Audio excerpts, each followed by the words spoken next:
Chegando, meu povo. Hoje é dia de live, hoje é dia de estudo bíblico.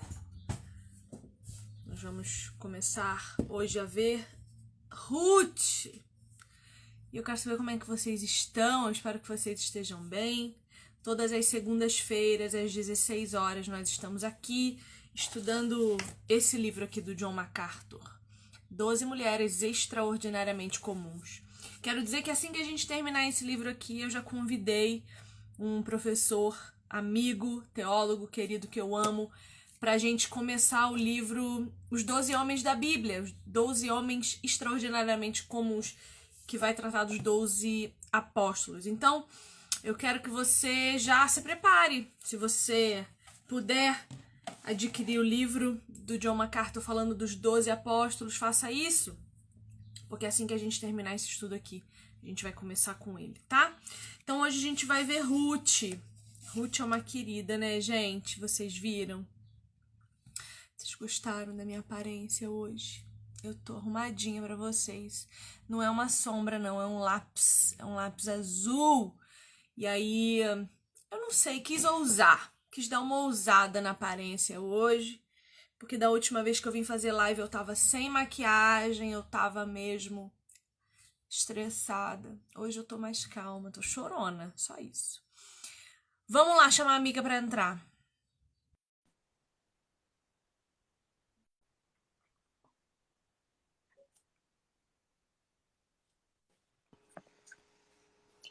E aí, Vivi?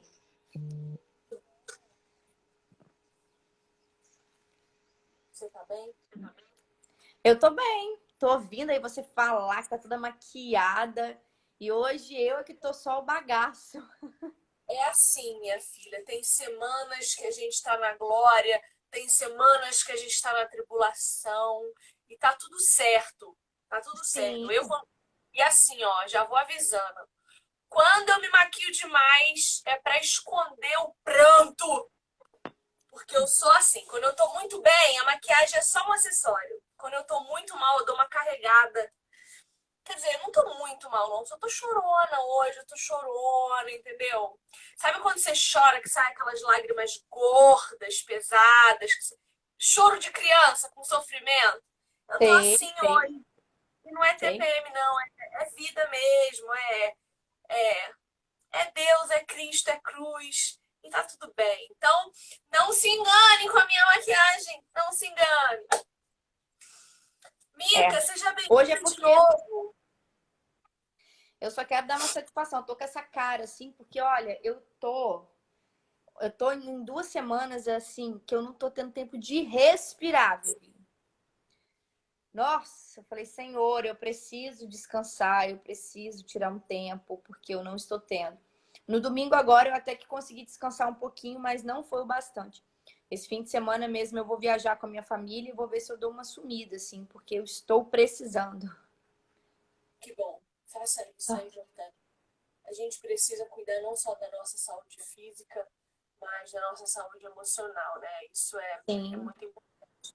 Deixa eu aproveitar e deixar um recado aqui. Na sexta-feira agora eu vou estar na Manifest Church, uma igreja que fica em São José dos Pinhais, beirinha ali de Curitiba, onde fica o aeroporto de Curitiba. Vou estar fazendo uma conferência lá. Então a gente vai ter encontro sexta-noite, sábado de manhã, sábado à tarde, sábado à noite. E domingo, se eu aguentar, se eu der conta, eu vou ministrar nos 2 cultos da manhã e da noite lá. Então vai ser um tempo bom, assim, de bastante ensino. Tô animada, tô animada. Tô pedindo a Deus que todo esse sofrimento que eu tenho sentido desde semana passada, pela igreja, por nós mulheres, porque eu tenho passado por uma sabatina, assim, de Deus com relação à feminilidade, à mulher, sabe? Eu espero que toda essa minha indignação se transforme em poder do Espírito lá no púlpito, que Amém. eu desse espaço na mulherada pra gente ter transformação, né? Hoje também vou pregar no culto das mulheres. Ore por mim. Com certeza, com certeza. Ore por Mas mim. aquele que chamou é o mesmo que capacita, Amém. né? Ele que Amém. leva, ele que conduz. Então vamos lá, Mica, Deixa eu só ligar Ruth, a luz. Só querida, ligar. Ai. nossa Como é que... Rutinha. A Ruth é um doce. Não sei Ruth é você, uma mas querida. eu amo Ruth, gente. Ruth é uma querida. Ruth tem um livro inteiro para ela. Sim, E olha que a história de Ruth, ela é pequena, ela não precisava de um livro. Ela verdade. podia estar ali nos Juízes. Sim, Mas não.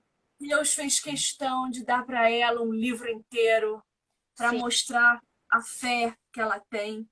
Quando ela declara: o teu povo será o meu povo e o teu Deus será o meu Calma que nós Deus. vamos chegar nessa declaração ainda, que eu acho que é a declaração mais linda de toda a Bíblia, gente. Sinceramente. Então, o nosso capítulo 4 começa trazendo esse versículo para nós, Ruth Sim. 1,16. E é já bem no comecinho, né, que Ruth declara seu amor ao Senhor. Sim. Eu acho importante a gente começar a falar, antes de Ruth, falar um pouco de Noemi, né? Porque eu creio que é o exemplo que ensina, né? Eu tenho percebido que nós temos um hábito muito ruim, muito cruel para conosco e para com o outro, de acreditar que o outro vai se converter aos caminhos do Senhor pela força do nosso grito, pela Uhum. força do nosso braço, por aquilo que fazemos, falamos, né? Eu tenho a impressão de que nós mulheres, especialmente, Sim. acreditamos que massacrando o outro de informação, a gente vai converter o coração dele. E Noemi mostra para nós que isso não é verdade. Porque a gente não vê em momento algum Noemi pregando o evangelho para as suas noras. Noemi não fala de Deus, Noemi não fala de absolutamente nada a respeito da sua fé. Pelo Não menos a com Bíblia não. palavras, né? Sim, a Bíblia não registra, e se não registra, é porque verdadeiramente ela não fez. Só que a gente vê que Noemi arrastou as duas pelo seu exemplo, né? Eu imagino que ela tinha uma excelente conduta, no meio da cultura moabita, ela manteve o seu caráter, ela manteve a sua integridade. Sim. Isso deve ter chocado aquelas mulheres que viviam no que a gente chama hoje de mundo. Sim. Então, quando a gente vai ministrar para alguém, falar alguma coisa a respeito das escrituras para alguém, antes de falar, é muito importante que a gente se preocupe com o nosso testemunho. Se preciso, fale. Essa é a grande sacada, né? Mulheres entrando em cabos de guerra com seus maridos em casa, Sim. querendo que eles se convertam aos caminhos do Senhor, sendo que nem elas estão andando lá. Eu Os acho, passos eu acho, eu acho bacana que o autor ele vai falar ali logo no iniciozinho do capítulo, ele vai falar que Ruth, ela traz o perfil adequado de todo pecador. Porque ela era moabita, e para quem leu aí, ou para quem depois quiser dar uma pesquisada sobre, acho que a gente não vai se atentar tanto à questão histórica ali dos moabitas, da cultura dela, mas a cultura moabita ela era praticamente, resumia tudo aquilo que os israelitas fiéis deveriam rejeitar. Eles eram idólatras, eles ofereciam seus filhos em sacrifício. Então, assim, eles eram estritamente proibidos de se relacionar com mulheres moabitas. E no caso ali, de acordo com a história vai falar que possivelmente, provavelmente, eles acabaram casando com essas mulheres porque tiveram que migrar para a terra de Moabe ali. Então, acabaram casando com mulheres moabitas que tinham uma cultura, deuses, a moral totalmente diferente das dele. E a gente vai falar isso mais para frente. A história de Ruth, o que mais me impacta nessa história é que ela e Boaz representam muito Cristo e a igreja, sabe? Então, por isso que ela traça o perfil exato de todo o pecador. A gente vem de uma cultura de valores totalmente deturpados desse mundo, valores destruídos, valores ruins, que cada vez mais como que vou explicar? Cada vez mais nos leva realmente para o inferno, né? Porque esse mundo está aí para levar a gente para o inferno. Seus valores, seus discursos são cada vez mais demoníacos na destruição da família, no empoderamento da mulher, nessa inversão de papéis entre homem e mulher, enfim. É muita coisa. Enfim.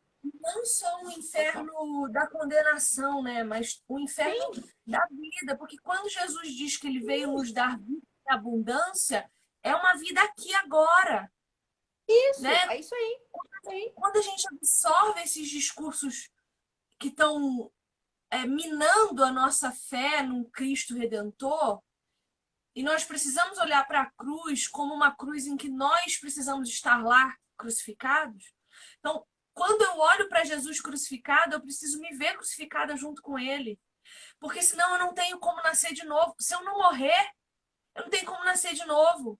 E Jesus vai nos dizer que sem nascer de novo, ninguém verá o reino. Sem que haja em nós um novo nascimento, não há uma nova vida. Então, quando eu olho para Cristo na cruz, eu preciso estar com ele naquela cruz. Eu preciso me colocar com ele lá. Porque senão eu vou continuar olhando para essa cruz e procurando nela justificativas para minha velha vida. Eu vou continuar buscando nela, em Cristo, motivos para justificar os meus pecados e não para reconhecê-los. Então, Sim. quando eu olho para o meu casamento e vejo no homem o problema de todas as coisas, eu não estou indo para a cruz, eu estou crucificando o meu marido. E não a mim. E o evangelho não me manda crucificar ninguém além de mim. Sim. Jesus não vem me dizer, pegue a cruz do seu amigo e coloque nas costas dele. Não, ele diz, pega você a sua cruz, coloca nas suas costas que eu vou te ajudar a carregar. Porque a cruz existe, ela é inevitável. A única diferença é, ou você vai carregar sozinho, ou eu vou te ajudar a carregar e você vai vir para a eternidade comigo. Então, a gente precisa cuidar, porque a gente está crucificando Jesus todos os dias, sozinho. Ao invés da gente olhar para ele que já foi crucificado, que já completou a obra perfeita da cruz, que já morreu para nos redimir de todas as coisas, e nos crucificarmos junto com ele. E colocar lá aos pés da cruz o nosso orgulho, a nossa soberba, a nossa vontade de dominar as pessoas, de governá-las. Quando Ruth olha para Noemi e ela vê uma Noemi redimida, e ela vê uma mulher que ama o seu marido, porque Noemi, ela não se casou de novo. E a gente sabe que o marido dela morreu assim que ela chegou lá. Ela não era uma véia. Ela podia ter arrumado um marido também viúvo, ter começado a vida de novo. Mas não, ela prefere se manter fiel ao Deus dela, porque ela não estava morando na sua terra para arrumar um marido fiel ao Deus dela.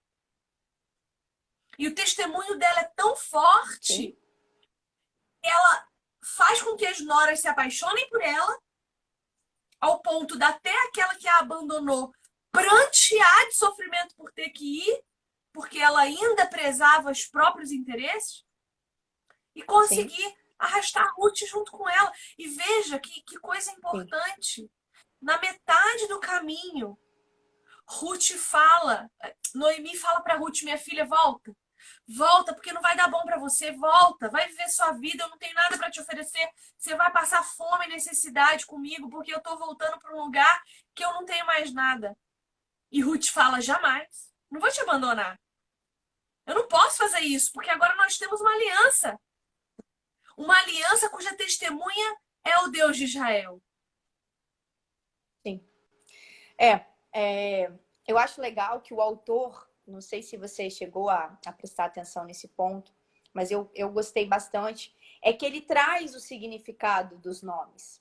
Tanto de Ofa, que significa teimosa, quanto o significado de Ruth, que significa amizade. Já amei Ruth ali só pelo significado do nome dela. Significa amizade. Eu tenho certeza que não tem como a gente falar sobre Ruth sem falar sobre Noemi. E sobre essa relação de amizade que ela teve com a sua nora. A tal ponto dela abrir mão da sua cultura, da sua família, enfim, de tudo que ela tinha construído ali. E ter vivido aqueles 10 anos com Noemi e falado assim, o Deus dela será o meu Deus. Já é o meu Deus. Eu acho que quando, na verdade, o Ruth faz essa declaração, ela já tinha aceitado. Não porque Noemi falava, mas porque Noemi demonstrava esse Deus na prática. a cultura que esse Deus pregava na prática. E eu tenho certeza que quando ela se deparava com a cultura que ela vivia anteriormente, ela falava: eu não quero voltar para esse lixo. Eu não quero voltar para essa mesma vida. Não é isso que eu quero para minha vida. E eu acho que esses nomes têm um significado muito forte. Porque por mais que a outra tenha se pranteado, tenha chorado, e, enfim, eu tenho certeza que deve ter doído nela, não estou aqui também para menosprezar o sentimento, mas é teimosa, né? É o significado, teimosa. Ela quis voltar, mas Ruth não.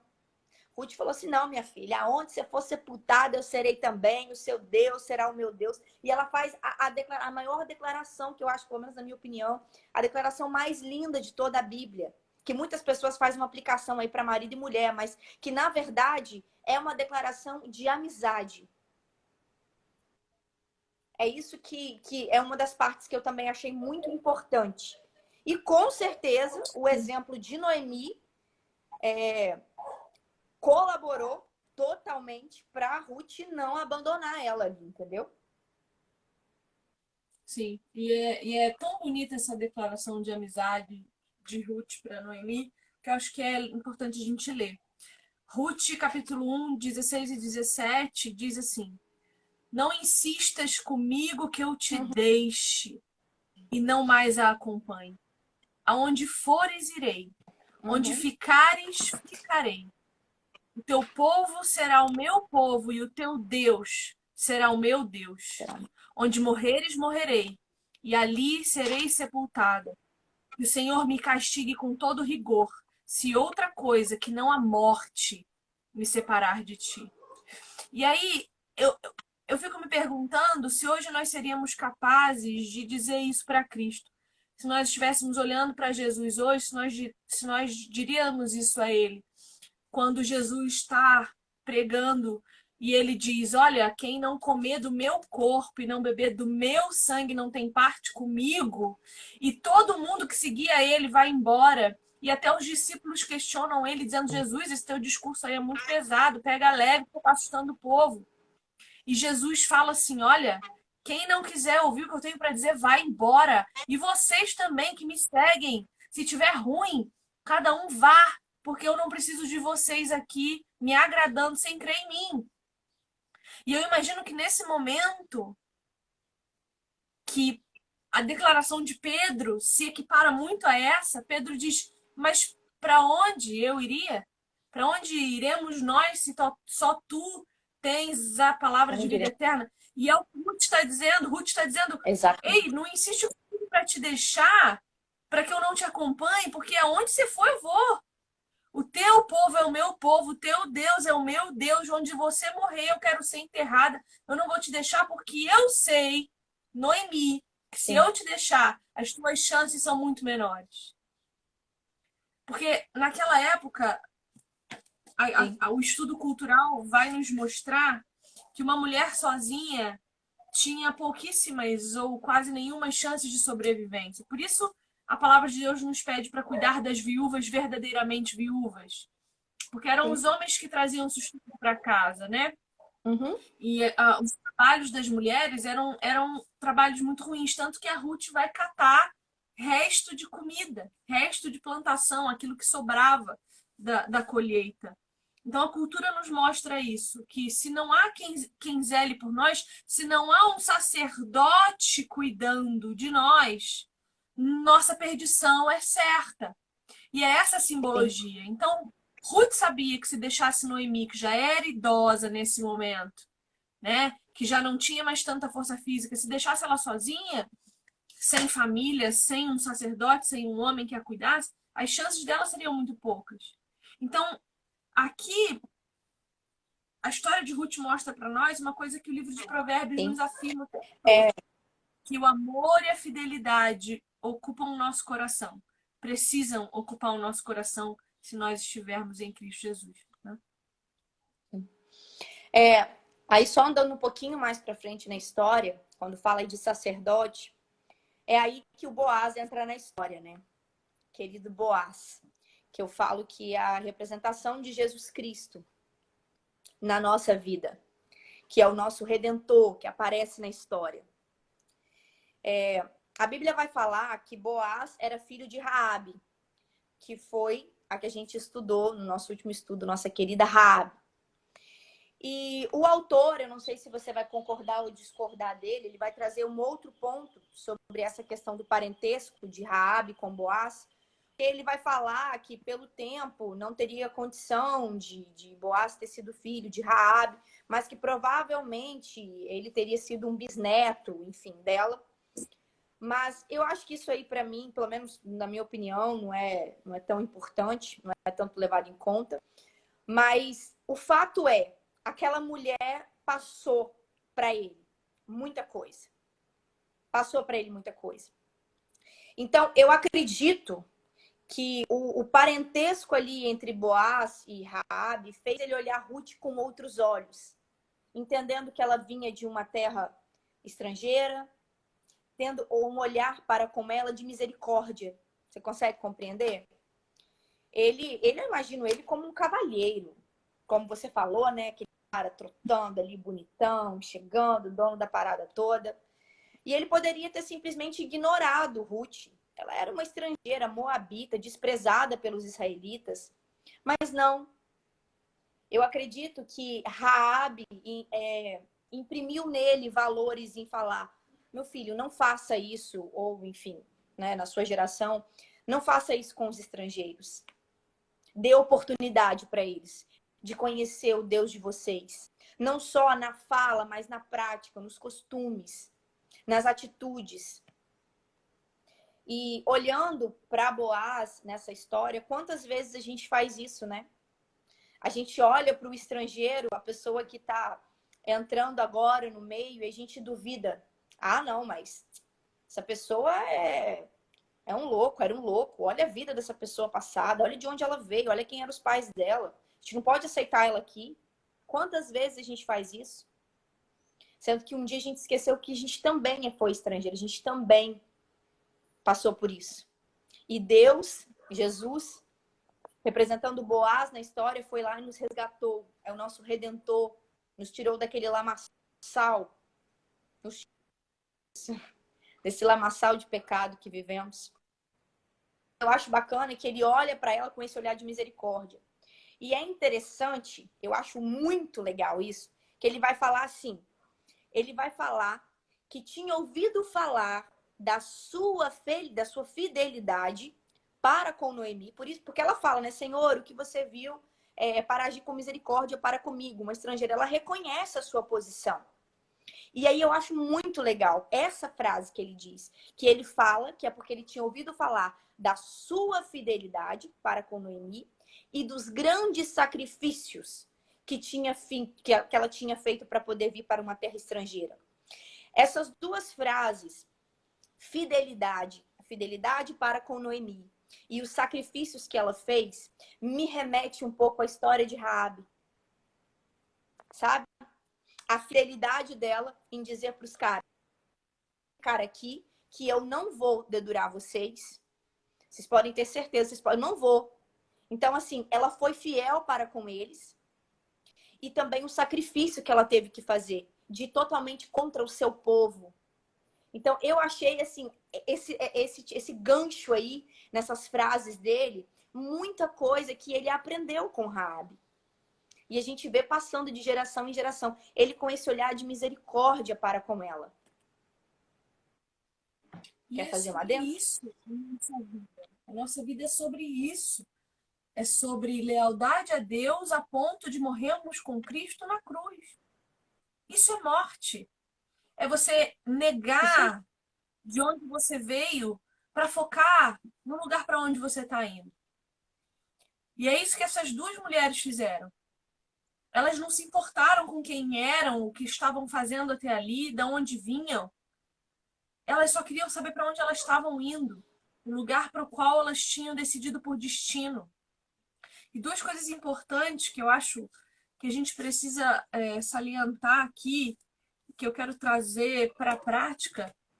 A primeira é que a gente não sabe por que Boaz ainda estava solteiro, né? O autor aqui do livro vai dizer ainda, vai trazer algumas teorias, né, de que ele podia ter algum defeito de nascença, ou ser um homem feio. Sim. Ele podia ser um homem feio. Sim. E aí, Sim. e aí eu fico me questionando quantas mulheres não são assim hoje no nosso, na nossa convivência, né? Porque a mulherada tá na igreja procurando um príncipe encantado que vem num cavalo branco. Mas a Bíblia diz que esse príncipe que vem num cavalo branco é Jesus na sua segunda vinda. Não são os homens que estão aqui conosco, convivendo conosco. Os homens que a gente tem hoje são o que são. E ao invés de nós procurarmos caráter e bem-aventurança, a gente está procurando beleza, status, a gente está procurando dinheiro, a gente está procurando outras coisas. Então, as mulheres solteiras estão ficando cada vez mais solteiras porque estão comprando a ideia de um ideal masculino que não existe.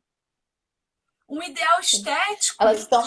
um ideal, um, um ideal físico que sequer reproduz um caráter. Porque o que tem de homem bonito, mau caráter, enganador, eu estava assistindo ontem no Investigação Polícia. Eu gosto de assistir esse negócio de polícia, assassino, essas coisas doidas, né? E aí eu tava vendo um Sim. cara, cara bonitão, grandão, sarado. Começou a se relacionar com uma menina bem bonita, a menina também. Mas a menina se apaixonou por ele. E para sustentar ele, ela começou a sair do país para se prostituir e mandar dinheiro para ele aqui. E eles viveram cerca de 3 anos assim. Ela ia, passava 6, 7 meses fora, se prostituía. Até um dia que ela se cansou, decidiu terminar. E ele matou, esquartejou, guardou numa mala e jogou no rio o corpo dela.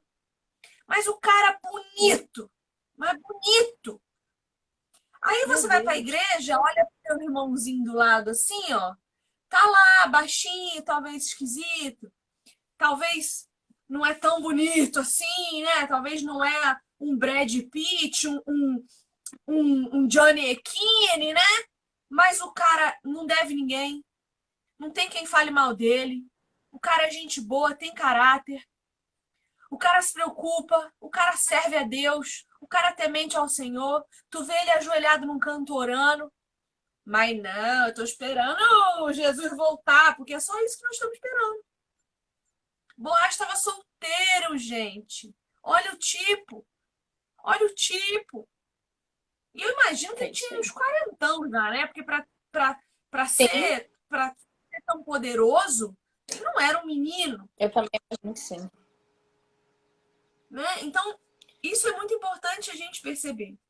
E outra coisa importante a gente perceber, eu queria que a gente gastasse um pouquinho de tempo nisso. O comportamento de Ruth ao se prostrar aos pés de Boaz. O que ela está dizendo para ele é a mesma coisa que Maria Madalena estava dizendo a Jesus quando se prostrou aos pés dele. Eu estou inteiramente ao seu dispor. O que será que causaria hoje de impressão entre as nossas mulheres modernas se isso fosse feito hoje no meio de nós? Se eu contasse... escândalo, né? Se eu contasse que quando decidi voltar com meu marido, depois de tê-lo mandado embora, quem foi atrás fui eu, e me humilhei. E ele estava magoado, bravo, raivoso, ele estava com todos os sentimentos normais de um homem rejeitado, e ele me tratou assim, ó. Falava umas coisas que, nossa, mas faltava eu chorar. E eu chorava, mas não na frente dele. E eu permiti. E eu aceitei com bom grado, porque era o mínimo que eu merecia receber de um homem que eu maltratei e magoei. Agora imagina se nós conhecêssemos uma Ruth hoje, o que a gente não ia falar dela? Sim. Isso é muito forte. E eu tenho certeza, eu não tenho dúvidas que uma mulher que tivesse a ousadia, porque a própria Bíblia vai falar que a Noemi, ela deu esse conselho para a Ruth, porque o conselho partiu de Noemi. A avó da experiência falando aí, ó. Às vezes a gente não dá ouvidos aos mais velhos. Eu falo a começar de mim. Muitas vezes eu rejeitei conselhos da minha avó, da minha tia-avó, que falava assim, Micaela, a gente não fala assim, minha filha, a gente não trata o homem assim. Muitas vezes a gente não ouve a voz da experiência, porque a gente acha que, ah, não, mas pra que isso? Eu me basto, né? Assim, aquela frase, a gente tem essa mania de repetir frases, né? Eu me basto, me basto. Não, eu vou tratar ele assim mesmo, ele merece, olha o que ele fez comigo. E eu falo que eu já fui, ó, sou difícil, mas eu já fui. Oh, Jesus, só Deus. Mas de olhar uma situação dessa e de olhar uma Ruth e falar, você é louca. Eu ir ficar nos pés de um homem desse, tá louca? Vai me indicar um pão pra um homem desse? Ah, pelo amor de Deus. Você merece coisa melhor. Porque vamos colocar aí que realmente talvez ele era um cara que, fisicamente falando, não era tão atraente assim. E principalmente numa situação dessa, já que hoje a gente valoriza tanto a beleza, o estereótipo do homem perfeito, a gente procura perfeições em pessoas imperfeitas, porque perfeita é só o Senhor. E olhar e falar assim, nossa, você vai se humilhar por causa do homem desse. Ah, não, minha filha, pelo amor de Deus, você merece coisa melhor. Mulher não tem que ficar se humilhando por causa de ninguém, não. Eu, hein? Esses discursos feministas que a gente já tá cansado de ouvir, de ficar propagando por aí. Com certeza seria um escândalo. Mas eu acredito que o fato de Noemi ter dado esse conselho para Ruth, é o que eu falei, é a voz da experiência. Ela sabia quem estava falando com ela. Ela sabia que poderia confiar. A sogra dela não falaria para ela agir daquela forma, se aquilo fosse, no caso, algo que causaria algo na reputação dela mesmo, sabe? As pessoas começariam a falar ao seu respeito, a denegrir a sua imagem, o seu povo. Ela sabia o que falava. Então, acho que nessa história aí, por exemplo, no que você está falando, não só o escândalo do que poderia acontecer, né, nesse ato dela, que eu particularmente acho lindo e que falta nos dias de hoje, nós mulheres fazermos isso, nos submetermos aos nossos maridos, o conselho de Noemi fez toda a diferença.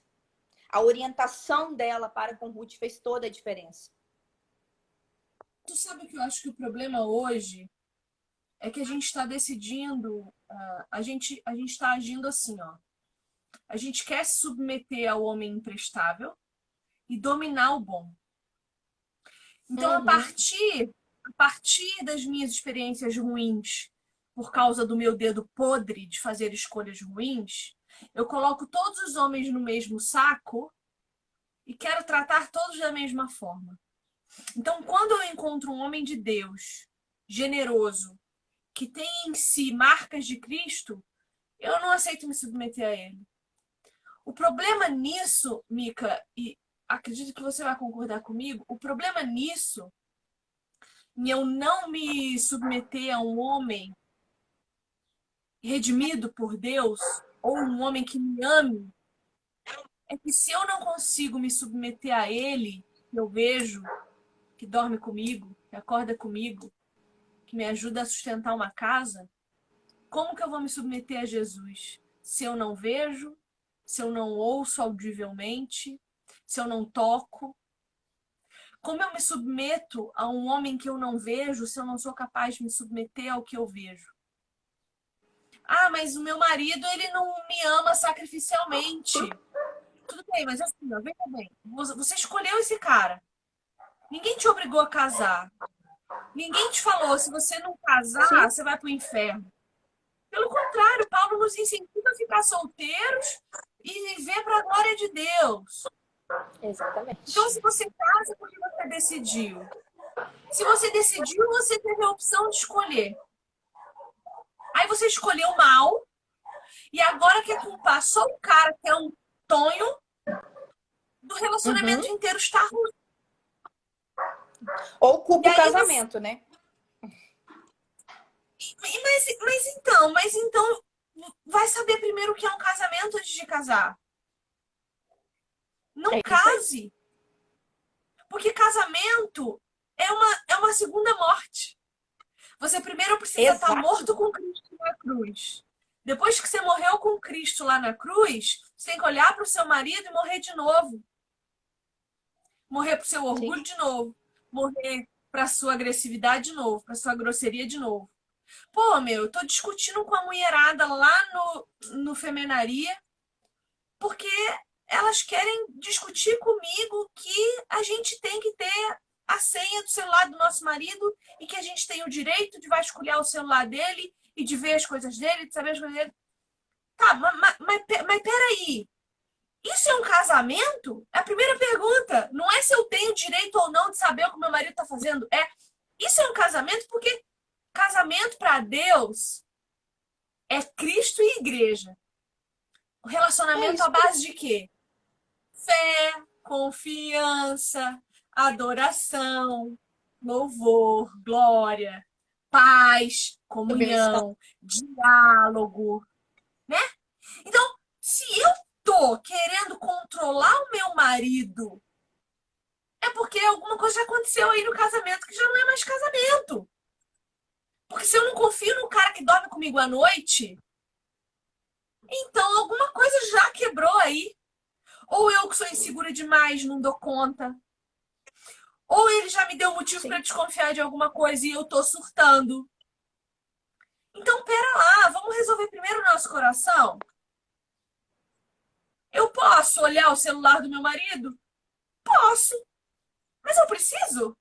Hum, Eu né? preciso vasculhar? E se o contrário acontecer? E se meu marido, todo dia que chega em casa, falar assim: escuta, deixa eu olhar tuas redes sociais aí, que eu quero saber com quem você conversou, eu quero saber quem te mandou mensagem. E assim, eu ia arrumar treta atrás de treta. Porque eu, quando me arrumo, sou bonita. E eu levo cantada na internet.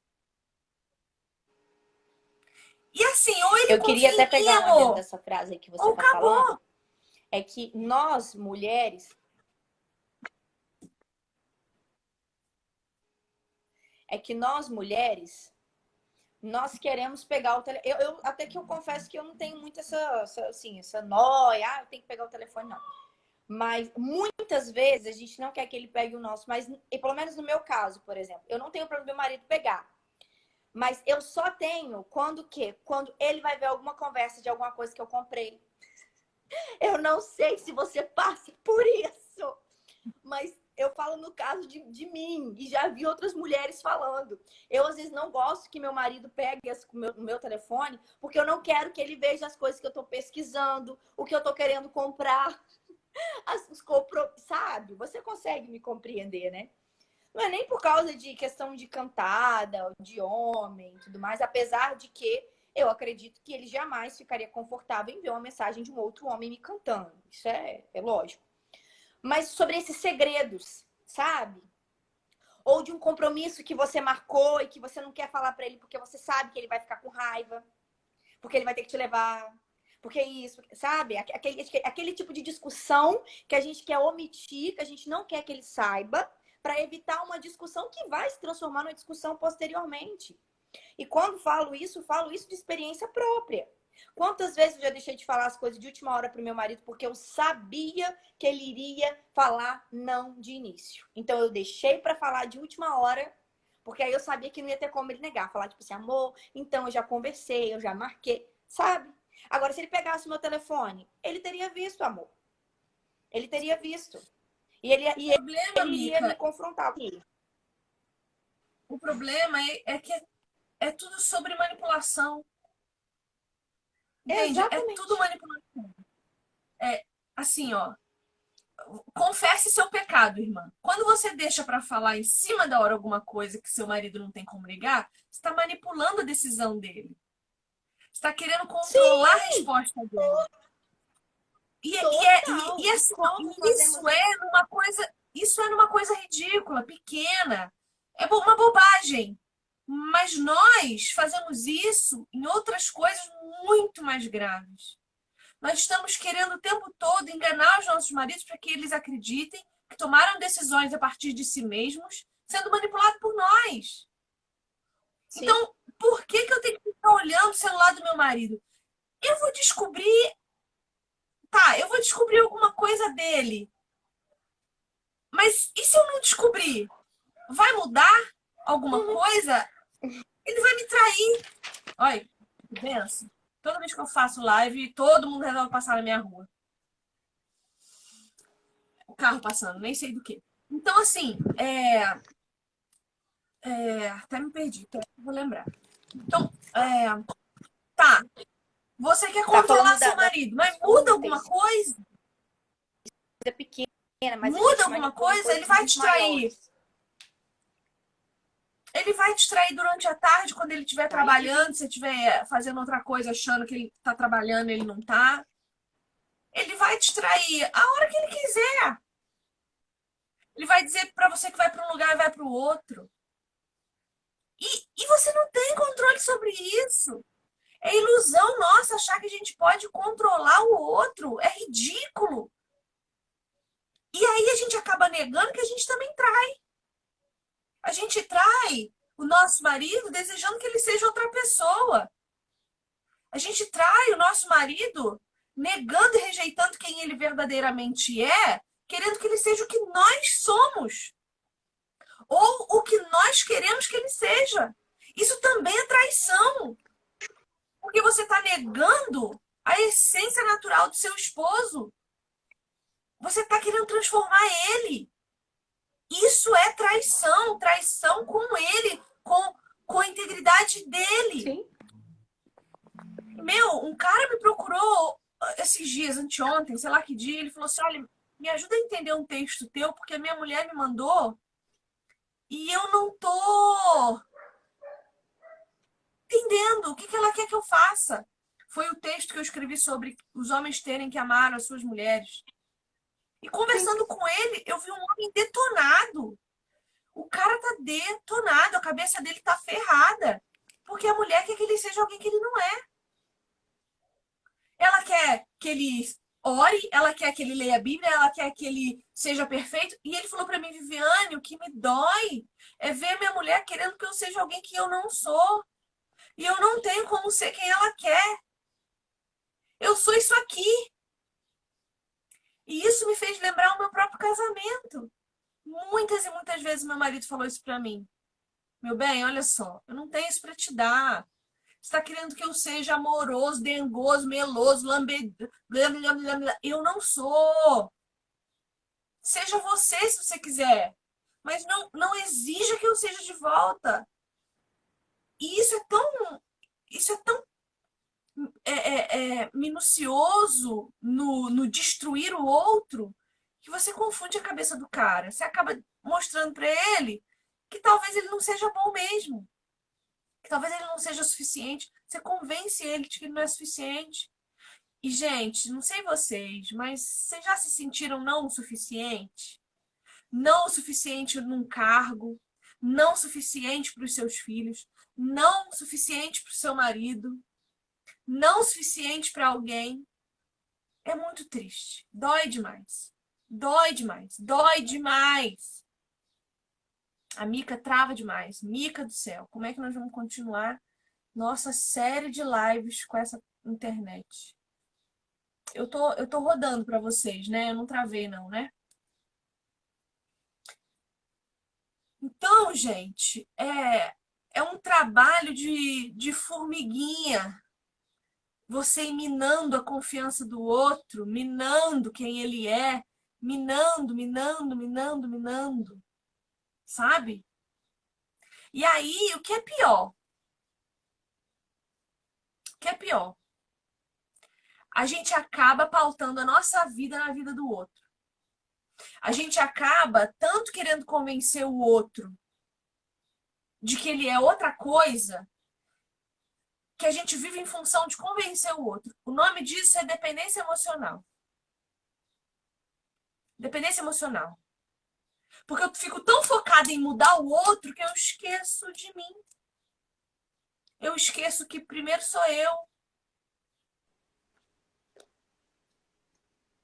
Eu acabo esquecendo que primeiro a cruz foi por mim. E deixa eu te falar uma coisa importante.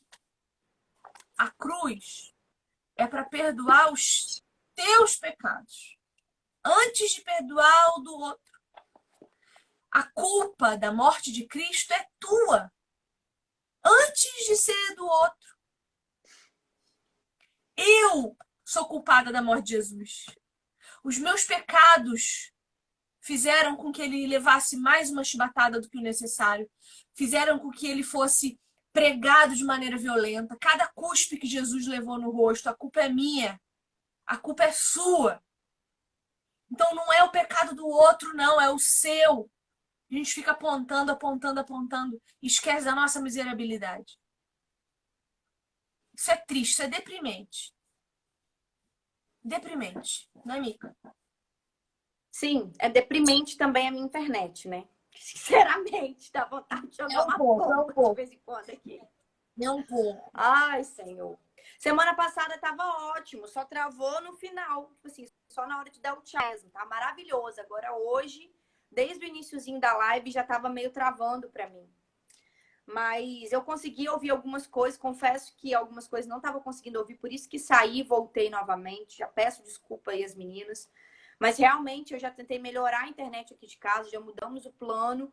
Mas não sei, é o limite máximo, é a melhor internet da cidade, é o que comporta, a gente já tem. Mais do que isso, não sei. Mas vamos lá. Você puxando aí essa questão aí de trazer, fazer essa analogia de Cristo, de Ruth, da igreja, enfim, de como Deus agiu conosco. Vai ter uma expressão que foi usada, que é chamada de Goel, que é uma expressão que Noemi fala em referente a Boaz para Ruth.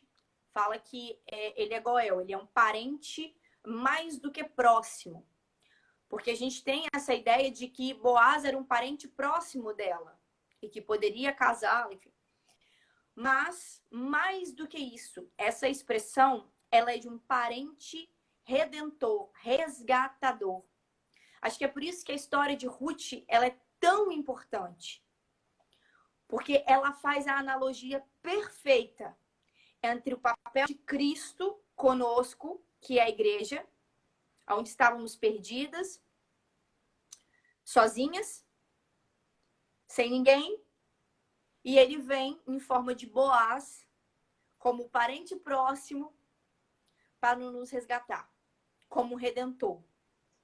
Eu acho que o que fecha aí na história de Ruth, o aprendizado, além de tudo aquilo que ela passou, além da referência de Noemi, que também é uma mulher excepcional, o que mais fica para mim é isso. É que Jesus é o nosso redentor. Então, não pode ser difícil, não pode ser doloroso a gente se submeter aos seus pés, sabe? Em ter aquela atitude como Ruth teve com Boaz. Isso não pode ser um escândalo para nós. Escândalo seria não fazer. Escândalo seria não fazer isso. Isso é o mínimo que nós podemos fazer para alguém que nós não merecíamos. Nós não merecíamos. Somos pecadoras. Nós não merecíamos isso. Mas ele usa de misericórdia para conosco e nos aceita como noiva dele. E nos tira desse lamaçal que vivemos todos os dias. O autor vai terminar a história de Ruth com uma frase que eu acho que pode encerrar a nossa live perfeitamente. Então, assim, Ruth é o símbolo adequado de todo cristão e até mesmo da própria igreja redimida, trazida a uma posição de grande favor, dotada de riquezas e privilégios, exaltada para ser a própria noiva do Redentor e amada por ele com um afeto mais profundo. Importante a gente prestar bastante atenção, porque Ruth trabalhou muito até ser levada para esse lugar de riqueza e privilégio. Ruth se humilhou muito. Ela catava a comida que sobrava. Ela levou restos de comida para Noemi. Ela foi tratada por Deus. Ela foi socada ali no pilão. Sabe quando a gente pega um café e ele é cheiroso, mas quando a gente coloca ele na centrífuga, o perfume exala. o grão do café é o que nós somos. A gente tem o bom perfume de Cristo, a gente tem a imagem e semelhança de Deus quando a gente está em Jesus, mas no momento em que permitimos que a centrífuga venha e nos faça pequenos pedacinhos, é que o nosso perfume exala mesmo, é que a nossa essência é exposta mesmo, e é a partir daí que saem os melhores cafés. Eu, como amante de café, eu amo um cafezinho. Eu sei que um café bem triturado é que vai dar o bom sabor. Então, que nós possamos ser tratadas, esmagadas mesmo, crucificadas com Jesus naquela cruz, para que não só o batismo simbolize um levantar das águas, mas um nascer de novo, uma nova criatura que olha para o seu passado e vê distância, como Ruth, que a gente não vê Ruth lamentando o lugar de onde ela saiu, ela não sentiu saudade, ela em momento nenhum falou assim, escuta, eu vou voltar lá para ver meus pais, porque eu tô com saudade, em momento nenhum. Porque ela sabia que o lugar de onde ela saiu era o vômito que ela se alimentou a vida inteira. E agora ela estava diante de um banquete. Então, que nós possamos ser isso, né? Sim, sim. Acho que você fechou com chave de ouro. Eu também tinha anotado essa frase dele, que eu achei excepcional. Mas é isso. Ruth é uma mulher extraordinária. Que nós possamos aprender com ela. Que nós possamos aprender a ouvir as nossas referências. Não só naquilo que elas falam, mas naquilo que elas vivem. Como ela ouviu Noemi. Ela tinha uma Noemi. É importante nós termos Noemis na nossa vida. Porque o que seria de Ruth se não fosse essa mulher também? A gente não pode esquecer disso. Que nós também possamos tirar as escamas dos nossos olhos e não se apegar, principalmente as meninas que estão solteiras, não se apegar a um estereótipo de beleza, mas se apegar a um caráter de homem, um homem bíblico, um homem segundo a Bíblia, que tem moral, que não vai querer se deitar só com o seu corpo, que vai se apaixonar por você, por quem você é, seja você nas suas qualidades, seus defeitos, mas que não vai querer você só como um objeto, que vai querer te usar e jogar fora. E que quando a gente chegar lá, em ser triturado, porque, né, vamos ser, que mais do que isso, a gente aprende a se submeter, a não manipular, não usar a manipulação, que é algo que é tão presente em nós, que Deus possa tratar o nosso caráter, e que possamos nos submetermos tanto aos nossos maridos, quanto principalmente ao Senhor. Porque se não nos submetermos uns aos outros, que vemos, o que dirá Deus que não vemos? Exatamente. Deus tem misericórdia de nós. E se nós não conhecermos alguma Noemi, porque eu imagino que também não seja fácil encontrar Noemis, que nós possamos nos preparar para sermos as próximas Noemis das próximas gerações. Nós somos mulheres que têm um Deus capacitador. O mesmo Deus, o mesmo Espírito que capacitou Noemi, é o Espírito que hoje habita em nós. Então, que nós possamos aprender com as mulheres das Escrituras. Se nós não temos um exemplo a seguir, que nós possamos aprender com os que Deus já nos deu para sermos as próximas Noemis das mulheres das nossas gerações e daí para diante. Amém, igreja? Amém. Eu já peço desculpas aí, gente, pela cara, entendeu? De derrota, cansada, olheira. Isso aqui é vida real. Mas é um prazer estar aqui com vocês. Eu acho é uma delícia esse papo. Eu acho justo você vir sem maquiagem também, para eu não ficar só humilhada, entendeu? Eu preciso ser exaltada em algum momento da minha vida. Então, quando você vem sem maquiagem, eu sou exaltada para a glória de Deus. Com certeza. Você está maravilhosa, Viviane. Você é incrível. Eu gosto muito de ti. Eu tô ansiosa para te ver pessoalmente. Para de show. Eu também. Gente, ó, falando nisso, vocês já foram lá comprar, gente, o ingresso de vocês? Pelo amor de Deus, hein? Nós vamos estar lá. Quero vocês lá. Quero ver vocês pessoalmente. Ai, gente, isso não tem preço. Isso não tem preço. Jesus, como eu espero por esse dia. Eu também. Tô animadíssima para ver vocês. E o link tá na minha bio para conseguir comprar o ingresso. A gente vai estar em São Paulo. Uma galera de mulheres incríveis, todas selecionadinhas por mim aqui. Então não é qualquer mulher, não, minha filha. São as treta, são as treteiras. E aí nós vamos lá socar a cara. Porque é isso que a gente Isso. quer. Ser crucificada com Cristo. Amém? Amém. Mica, muito obrigada por mais uma semana. E até Você a também, próxima, que a amor. gente vai falar de Ana. Ai, que alegria. Eu amo Ana. Eu amo Ana. Então, até a semana que vem. Beijo, gente, que assistiu até aqui. Você que Beijo, gente. acompanhou, Com que tem Deus. acompanhado. É um prazer. Beijo.